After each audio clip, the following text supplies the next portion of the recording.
અમરેલી અને ગીર સોમનાથમાં સિંહોના મોતના મામલે રાજ્ય સરકાર એક્શનમાં આવી છે। મુખ્યમંત્રી ભૂપેન્દ્ર પટેલે ગાંધીનગરમાં વન વિભાગના ઉચ્ચ અધિકારીઓ સાથે એક હાઈ લેવલ બેઠક યોજી સ્થિતિની સમીક્ષા કરી હતી। વન પર્યાવરણ અગ્ર સચિવ ડોક્ટર વિનોદ રાવે જણાવ્યું કે અત્યાર સુધીમાં જુદા જુદા વિસ્તારોમાં કુલ 7 સિંહોના મોત નીપજ્યા છે। પ્રાથમિક તપાસમાં સિંહોમાં કોઈ ભેદી વાયરસ હોવાનું સામે આવ્યું નથી, પરંતુ ઘાતક સીડીવી વાયરસ છે કે નહીં તેનો રિપોર્ટ એક સપ્તાહ બાદ આવશે। હાલ ગીર ગઢડા અને બાબરિયા વિસ્તારના 10 કિલોમીટરની ત્રિજ્યામાં સઘન મોનિટરિંગ શરૂ કરાયું છે। અસરગ્રસ્ત વિસ્તારના 17 જેટલા સિંહોને આઇસોલેટ એટલે કે ક્વોરન્ટાઇન કરવામાં આવ્યા છે, જેમાંથી 8 સિંહોમાં વાયરસના લક્ષણો જોવા મળતા 12 ડોક્ટરોની ટીમ રાત દિવસ તેમની સારવાર કરી રહી છે। આ સિવાય જામનગર, સુરત, રાજકોટ, કચ્છ અને જૂનાગઢથી ગીરના જંગલનો અનુભવ ધરાવતા વધુ 20 વન કર્મચારીઓ સહિત કુલ 250 જેટલો સ્ટાફ મેદાનમાં ઉતારાયો છે। વન વિભાગ જામનગરની પ્રખ્યાત વનતારાની ડોક્ટર ટીમ સાથે પણ સતત સંપર્કમાં છે અને જરૂર પડ્યે તેમની મદદ લેવામાં આવશે। સીડીવી વાયરસ જે છે એની કોઈ પુષ્ટિ નથી થઈ અને કોઈ એવા મોટા પ્રમાણમાં જે છે એ સંક્રમણ જોવા મળ્યું હોય તેવું પણ નથી। 3 એક નાના ગ્રુપ જે છે એમાં જ ખાલી એ સંક્રમણ જોવા મળ્યું છે અને એમાં પણ આખા ગ્રુપમાં સંક્રમિત નથી। એટલે એ જે છે અત્યારે જ્યાં સુધી કન્ફર્મેશન નહીં હોય ત્યાં સુધી એવું નહીં કહી શકીએ કે સીડીવીથી સંક્રમિત છે।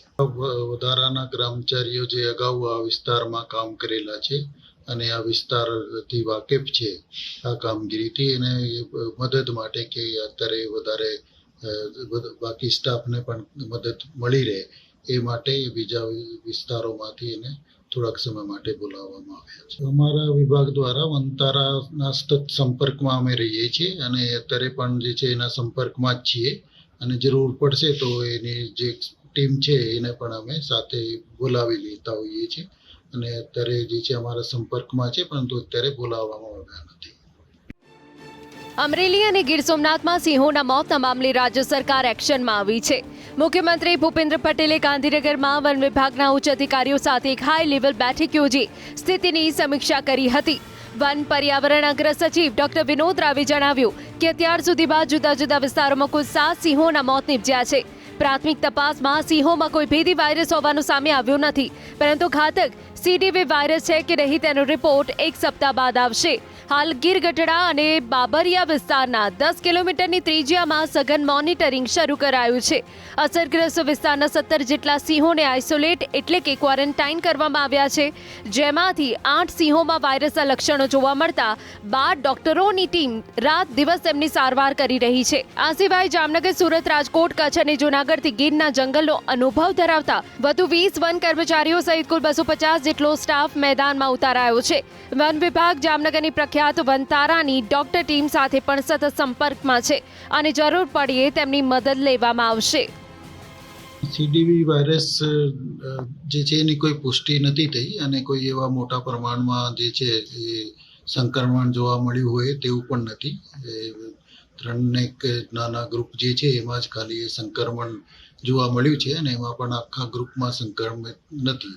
એટલે એ જે છે અત્યારે જ્યાં સુધી કન્ફર્મેશન નહીં હોય ત્યાં સુધી એવું નહીં કહી શકીએ કે સીડીવીથી સંક્રમિત છે।